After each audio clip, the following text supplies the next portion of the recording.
রহমান জন্মায় জন্মায় না। জিয়াউর রহমান একবারই আসে, এসেই সে উনি যে সমস্ত কাজগুলো করে গেছেন আমাদের সামনে, যে দৃষ্টান্ত স্থাপন করেছেন, সেই দৃষ্টান্তগুলোকে সামনে নিয়ে আমাদের এগিয়ে যেতে হবে। সবার আগে যেটা বড় দরকার সততা, অনেস্টি। সততা ছাড়া বিএনপি কিন্তু আপনার জনগণের কাছে দাঁড়াতে পারবে না।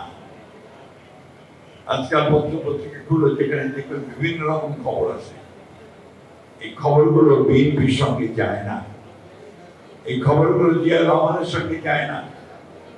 সুতরাং অবশ্যই বিএনপি যারা করবেন, যারা জিয়াউর রহমানকে অনুসরণ করবেন, সবার আগে নিজেকে সৎ হতে হবে।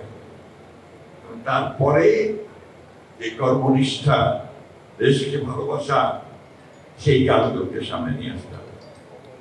এই প্রজন্ম মানুষটির অল্প সময়ের মধ্যে সারা বাংলাদেশের পরিবর্তনের জন্য তিনি যে কাজগুলো করে গেছেন, সেই কাজগুলোকে এখনো আপনারা সেটাই করে যাচ্ছেন।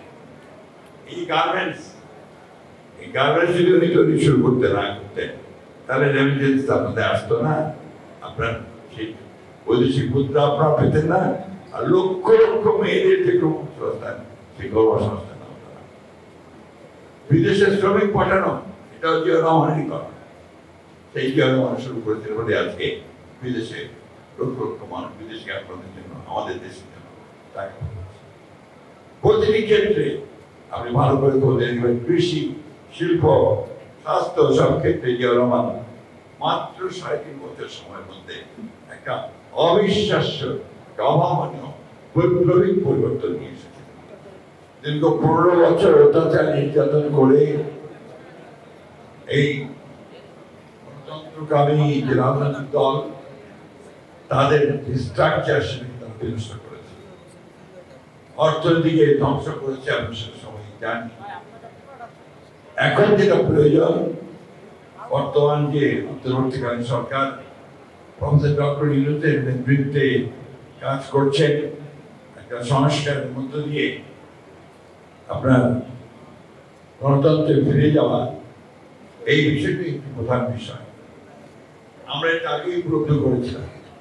বিএনপি বিশেষ করে দেশনেত্রী খালেদা জিয়া তিনি উপলব্ধি করেছিলেন যে বর্তমান যে রাষ্ট্র কাঠামো, এর মধ্যে দেশকে সামনে এগিয়ে নিয়ে যাওয়া অত্যন্ত কঠিন।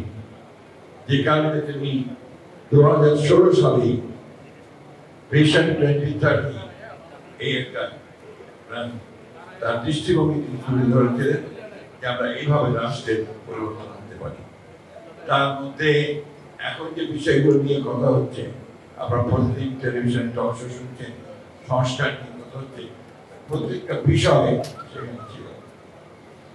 এই যে আপনার উচ্চকক্ষের পার্লামেন্ট, বিচার বিভাগের স্বাধীনতা, প্রশাসনের সংস্কার, সব মিলিয়ে কিন্তু এই হয়েছিল। এখন জনগণের প্রতিনিধি আমরা নির্বাচন করতে গেলে বলে যায় বিএনপি শুধু নির্বাচন চায়। নির্বাচন কেন চাই সেদিনকে ভালো করে দেয়, অবকাশই পায়। নির্বাচন না হলে আমি প্রতিনিধি নির্বাচন করবো কি করে? আর প্রতিনিধি নির্বাচন না হলে সে পার্লামেন্টে যাবে কি করে? পার্লামেন্টে না গেলে জনগণের শাসনটা প্রতিষ্ঠিত হবে কোত্থেকে? কয়েকজন ব্যক্তিকে দেশ বিদেশ থেকে ভাড়া করে নিয়ে এসে কি দেশ চালানো যায়? যায়। এই যে সহজ সরল কথা, এই সহজ সরল কথাটা আমাদেরকে উপলব্ধি করতে হবে। শিয়া বাটার ও ভিটামিন ই সমৃদ্ধ লিলি হালাল বিউটি সোপ, তারুণ্যময় উজ্জ্বল ত্বকের জন্য।